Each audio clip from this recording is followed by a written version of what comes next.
Eu sei que já apareceu alguma propaganda para você aí na rede social que você mais utiliza, com ofertas de investimento com IPCA mais 9% ao ano, IPCA mais 10% ao ano, isento de imposto de renda, o que é uma baita rentabilidade, porque quando a gente compara com investimentos como Tesouro IPCA, hoje a gente tem na casa aí IPCA mais 6,6% ao ano, que já é uma baita rentabilidade, pagando imposto de renda, que começa com uma alíquota de 22,5% e depois de 2 anos cai para 15%. E aí a gente olha essas ofertas por aí, IPCA mais 10%, isento de imposto de renda, é uma baita de uma oportunidade. Então nesse vídeo aqui a gente vai entender quais são esses investimentos, o que você precisa saber antes de investir nesse tipo de investimento e qual é a melhor maneira de se expor a esses investimentos. Se você não me conhece ainda, prazer, meu nome é Felipe, eu sou analista CNPI e aqui a gente fala sobre investimentos no Brasil e no exterior. Então já segue aqui para ficar sempre bem informado e se você já segue aqui, já deixa o dedo like para fortalecer cada vez mais. Então de qual investimento que a gente está falando aqui, tá? Quando você vê essas rentabilidades acima da média, isento de imposto de renda, a gente está falando sobre CRIs, CRAS e debêntures incentivadas. Então, o que são essas siglas aí, né? Então, quando a gente está falando de CRI e CRA, a gente está falando de certificados recebíveis imobiliários e certificados recebíveis do agronegócio. Então, é um investimento que vai ser investido nessas áreas. A gente vai ter um emissor nessas áreas específicas que o governo acaba não cobrando imposto porque eles querem incentivar o investimento nesses dois setores fundamentais para a economia. E as debêntures incentivadas também, elas vão estar relacionadas ao agronegócio ou à infraestrutura, né? Então a gente percebe que o governo também acaba incentivando isso. E aqui existem alguns fatores que por vezes não acabam te contando, que é extremamente importante que você tenha ciência disso, porque o investidor, de modo geral, ele olha para a renda fixa e acredita que renda fixa rende um valor fixo e isso não muda, então não tem risco, mas na verdade renda fixa também possui riscos. Então a gente precisa compreender que quanto maior a rentabilidade associada que a gente pode ter com o investimento,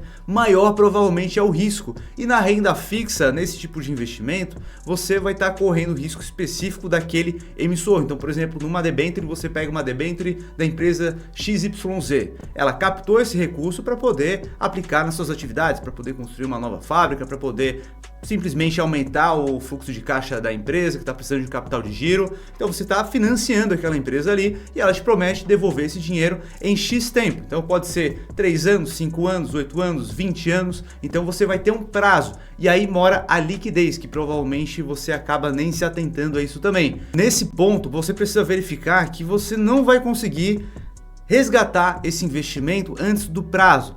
É até possível vender no mercado secundário, mas acaba sendo mais complicado e por vezes você não vai conseguir. Então se você pega um investimento para daqui a 8 anos, para daqui a 15 anos, esse dinheiro vai ficar aplicado lá e você não vai mexer nele. E você está correndo um risco maior também, né? Quanto maior o prazo exposto a um negócio, maior é o risco de alguma merda acontecer durante esse período. Então você precisa estar ciente desse risco associado. Se a empresa quebrar de algum modo, ela não vai conseguir te pagar. É claro que existem algumas garantias ali, mas aí você precisa ter um trabalho a mais de analisar todo o prospecto ali que eles acabam gerando antes de colocar a mercado, para você verificar se você está de acordo com o risco desse investimento ou não. Além disso, nos investimentos de renda fixa, a gente tem o FGC, que garante até 250 mil por conglomerado financeiro e você pode acumular isso em 4 conglomerados, ou seja, 1 milhão em investimentos por pessoa física ou por pessoa jurídica. Então existem alguns investimentos que têm o FGC. Então a poupança tem o FGC, CDB tem o FGC, LCI,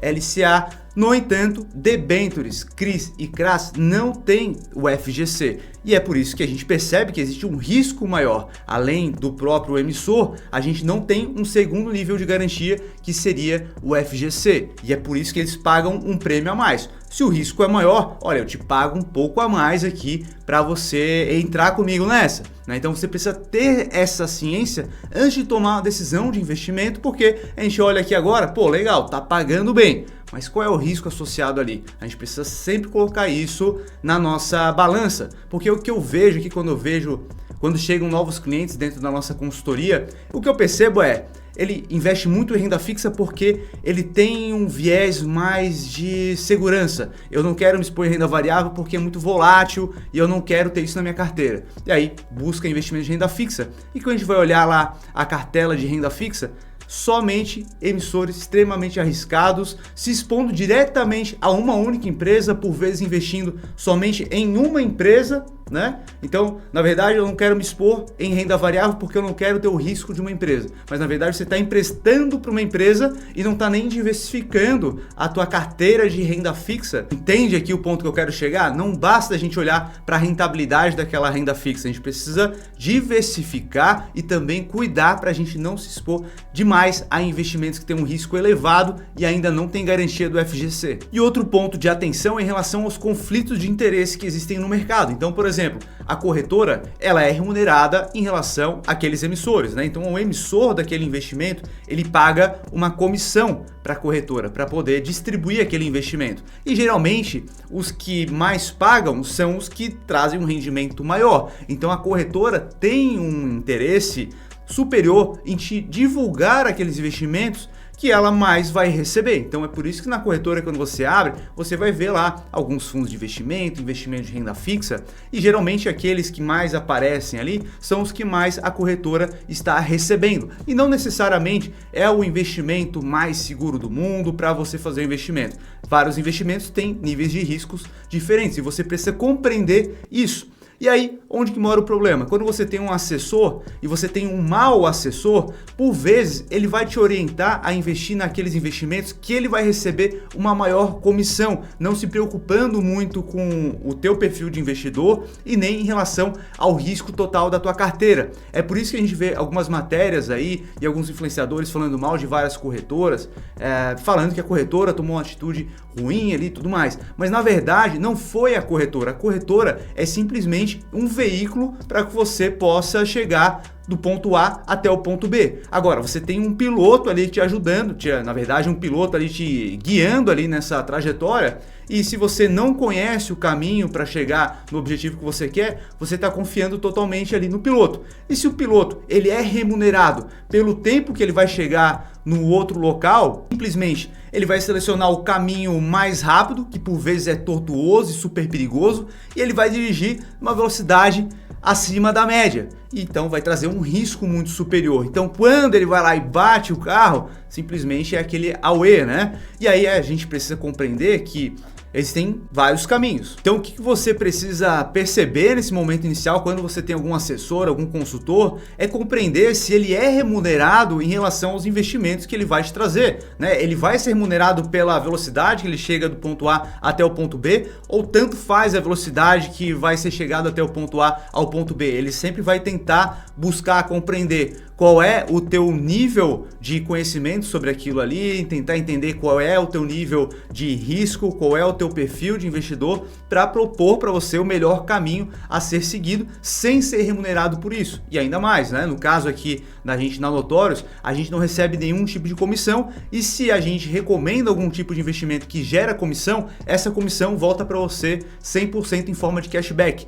Então o que eu te recomendo agora é que você aponte o celular aqui para a tela para poder fazer uma consulta gratuita, para poder identificar com algum dos nossos consultores aqui se há algum conflito de interesse na tua carteira e se existe algum caminho melhor para que você possa seguir para atingir os teus objetivos, prezando principalmente pela segurança dos teus investimentos sem abrir mão da rentabilidade também. Isso é fundamental. E uma dúvida muito comum que eu tenho dos meus clientes também em relação à diferença então de um CRI, de um CRA, de uma LC e de um LCA, porque basicamente ambos vão investir no setor imobiliário ou no agronegócio. A diferença é que quando você está investindo numa LCI e numa LCA, você vai ter o FGC te garantindo, tá? Então você vai ter uma rentabilidade um pouco menor e você está emprestando para o banco. E o banco vai pegar esse dinheiro e ele vai destinar para alguma empresa, para algum projeto naquele setor específico, seja setor imobiliário ou agronegócio. Então, se o banco ele toma uma má decisão de investimento com aquele capital e aquela empresa que pegou aquele recurso não consegue honrar aquilo,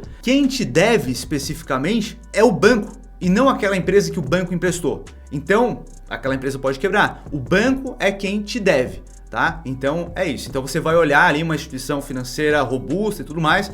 Pô, emprestei lá pro Bradesco, pro Santander, pro Itaú. Cara, o teu risco ali é daquele banco e você ainda tem o FGC, tá? Agora, quando a gente presta para um CRI, setor imobiliário, você está emprestando especificamente para aquela empresa. Se aquela empresa quebrar, não tem uma instituição por trás. e ainda não tem um FGC, ou seja, o risco é muito maior. Tá compreendendo aqui? Então quando você vê aí uma propaganda falando, pô, melhor investimento do mundo, IPCA mais 10%, só investir aqui com a gente e tudo mais, cara, tem o conflito de interesse que eu tô te falando aqui, né? Geralmente eles não vão te falar tudo isso que eu tô te contando aqui, porque provavelmente o pessoal lá é remunerado em relação ao seu investimento. Então, eles vão te falar que você vai ter um assessor ali que não vai pagar nada e tudo mais, mas na verdade você está pagando com o risco que você está correndo ali. Você coloca o investimento em algo arriscado, eles já recebem aquela comissão, você não pagou nada, mas você está correndo um baita risco. E aí você pode ver aí, dar uma pesquisada aí no Google, você vai ver vários CRIs que já quebraram e tudo mais.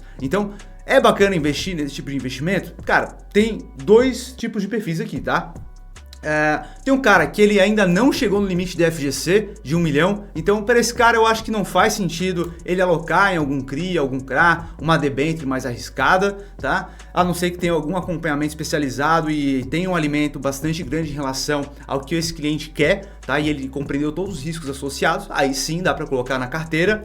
Outro ponto é não se expor diretamente. Existem alguns instrumentos que a gente pode utilizar que acabam diluindo esse risco de se expor especificamente em um único CRI, em um único CRA ou uma única debênture. Então a gente pode utilizar algum ETF, que seria uma cesta de ativos, né? Então você não vai investir em um único CRI ou uma única debênture, na verdade, você vai ter uma cesta aqui, então você vai ter 50, 100, 150, então se dá problema em algum ali, vai representar uma porcentagem daquela cesta, não vai quebrar a cesta inteira, então você acaba tendo uma segurança maior em relação aos seus investimentos. E outra possibilidade em relação aos fundos imobiliários de papel, então você vai ter crédito privado lá, especificamente os CRIs, então você não vai se expor em um único CRI, você vai ter lá um gestor que vai selecionar vários CRIs, é claro que pode dar algum problema, então por exemplo, o IRDM investe em vários CRIs e 3% do PL total investido no fundo está inadimplente nos CRIs. Então imagina que se você tivesse selecionado um desses CRIs que estão inadimplentes, cara, você ia perder todo o valor investido caso aquele credor ali ele não pague de fato, né? E é possível isso acaba acontecendo. Então você acaba diluindo esse risco. Por mais que seja horrível ali, pô, 3% ali tá inadimplente, é ruim, a gente não gosta, só que, pô, é uma fração do valor total investido. Então você dilui esse risco. Então uma possibilidade é essa, a gente investir através de fundos imobiliários de papel. A gente também tem os FIAGROS, que vai investir especificamente no agronegócio, e os FIINFRAs também, tá? Então são essas possibilidades que a gente tem na mesa. E se você curtiu esse vídeo aqui, já sabe muito bem, né? Deixa um dedo like aí pro YouTube entender que você curtiu esse tipo de vídeo e ele vai te recomendar mais vídeos como esse daqui. E se você não se inscreveu no canal ainda, deixa de ser maluco, né, cara? Aperta no botão aí, se inscreve para ficar sempre bem informado. Eu te vejo no próximo vídeo. Um abraço.